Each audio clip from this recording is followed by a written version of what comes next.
what the heck is this? They keep talking about it, everybody. 50 Classic Classics. This is the history of the Grand Annual Sprint Car Classic. Okay. In 544 pages hardbound.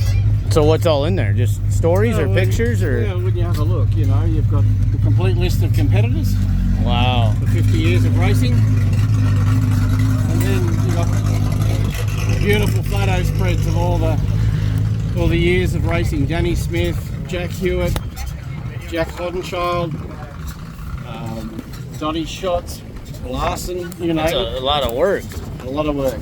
Beautiful book, yeah. Every race start, every race finish. Well, the only problem is, you know, for like Americans to buy it, they'd have to order one online or something? Or? Yeah, they can order it online. We've got some pretty reasonable rates for them right. to get the book, but we'll be sending these to the Hall of Fame anyway, mate. So, okay. So what, will these be at Knoxville or something? Or? Yeah. We'll get them to Knoxville. And but as I say, you can see the size of the crowd that we attract over Friday nights. Yeah, that mountain's pretty big over there. Yeah, it's not small. No. What amazes me is how everybody can sit on the yard and know where the rows are. Like that, it just randomly turns into rows. And Australians are a highly intelligent race. Well, I think it's because y'all are not as drunk as the Americans are at the racetrack. At the end of the night we are. Yeah, but during the beginning. Right, exactly. Yeah. End it right, you know. Yeah, and I know a lot of the old photographers over in America. I've been there a few times. They've got to be drunk over there. Right. Yeah, they've got to be drunk. Yeah, well, we're very proud of these books, mate. But the Americans play a big part in everything we do. Right. And this is, I think, my 30th book now. I've done books on road racing, Formula 5000 and stuff, but speedway, oval track racing is my first love, mate. So what do you think of Australia? More to the point. You're a young bloke. It's better than America. You really think the racing scene is? Yeah. How serious it's taken, the structure. Yeah. Just how it operates. Yeah. It's not looked as a redneck sport off in the woods. It's perceived as a real thing that people idolize. Yeah. Whereas over in America, if you're not a NASCAR driver, you're a lower form version of motorsport. This is the second biggest motorsport in Australia. And it's number one as far as oval racing is concerned, right? But accumulated fans around Australia, would probably be number one. We just pack the places from Western Australia over to the East Coast, and we're very lucky. We don't have the big half-mile tracks that you guys have. Kwinana's probably our biggest, but what we do have is quality racing, lots of competitors.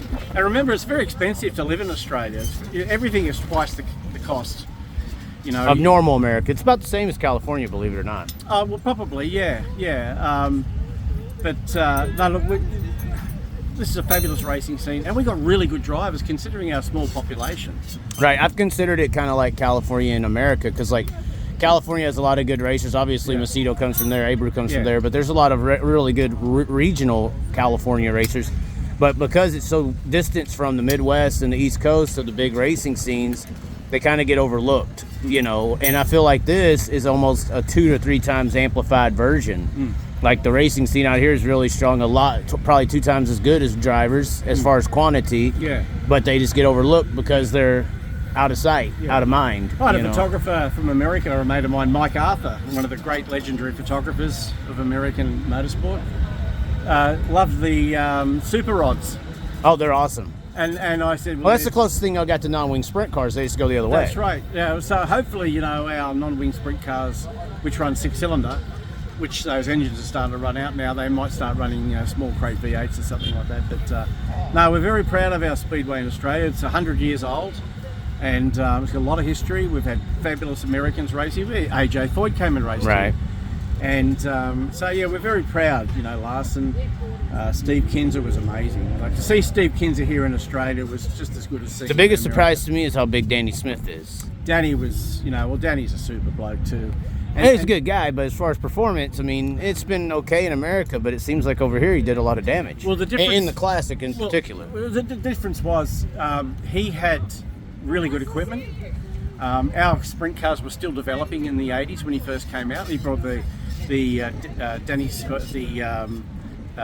Kenny Rogers car out at 82 Gamblers season, and he started. That was the Gambler progression from there.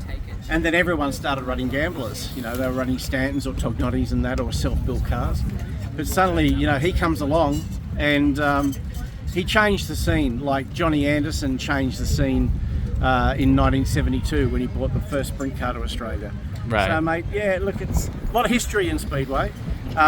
And even the midgets apparently are really big here. Well, yeah. The oldest midget race in the world, I guess, is the Victorian title. Yeah, and then the Australian Speed Car Grand Prix. We're a bit shorter on midgets now because there hasn't been a lot of racing for them.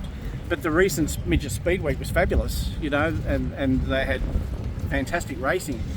Not huge crowds, but the more racing they get, the better it becomes. You know, we've been hit hard with a lot of track closures as well, like you have in America.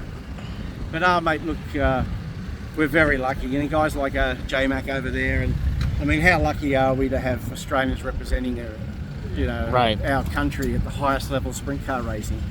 And like I said, I'll go back to it. And America is sprint car racing, but for our small population, which is 26 million, I think we bat well over our performances. Right, for sure. Yeah, we do the Babe Ruths over and over again, you know, when we probably shouldn't be in there digging. But we do really well, and I've been in it all my life, and I got to have 10 laps with Steve Kinzer in a two-seater, and I tell you what, I was a cop at the time, and I think he got back at me too. Oh, you were a cop at the time? Yeah. Oh, wow. No, I just retired, but Steve, good bloke, and Steve changed Speedway in Australia too. Absolutely, you know, the John Player special cars, and then you had the Commodore 30 cars, and just did amazing things. Right. Yeah. Very, very good sport, and there's nothing like a sprint car. Right. It's top of the world. It's the F1 of dirt. Mate. But it's more exciting. F1 don't pass for the lead. No, and you know, they wear fur coats when they're not racing. So, right. Yeah, and do fashion parades. Yeah, that's the bigger deal is the culture here. The drivers work on their cars, where it seems like in America, if you're a driver, you just get in the car and then you get out and get on the cell phone while the crew works on it. Mate, in the old days, like guys like Gary Rush and Steve Brazier and Steve Kinzer and Sammy Swindell, all of them. They used to work on their cars. But the difference with Steve Brazier and Gary Rush and the Australian drivers, they were owner drivers. Right. Most of our drivers were owner drivers. So, you know, it's not like they were driving for big corporations or a wealthy car. Well, but it seems like even if you have wealthy car owners here, the guys still kind of, they're hands-on. They're all working class. Right. Working class. Appreciate what they got. Yeah, and they still work for a living. It's a big difference, you know. When you work for a living, you appreciate things a lot more. Right. And most of the American top-performing drivers have never basically had a 40-hour work week in their life. You know, I don't mean... The late model guys are different, the supers over there, but the sprint car guys, the majority are just privileged. Yeah, and I don't want to sound... This may go to America and they may throw full beer cans at me if they see me at the racetracks. But a lot of the Americans wouldn't know how the other half lives. You know, when it comes to the drivers in sprint cars, they wouldn't appreciate how others have to work 40 hours a week. And then go to the shop, and then stay up late till midnight, and then wake up at 5 a.m. and go to work, and then get off at 5 p.m. and go to work on the car. And that's what we do. And they're considering a job, race on the weekends, and then go home. Yeah, even Jamie Veal has a business. He works hard, you know.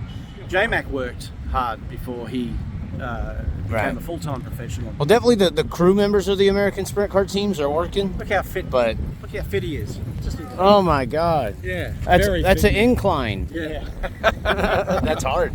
Do you want to do it? No, I did. Somebody did try to put me in a sprint car earlier, and I didn't fit. So maybe we will. Yeah, is he literally just getting laps? Yeah. He did go the right way. He's doing the super rod line. He went that way around. This is how we ride. This is how we do.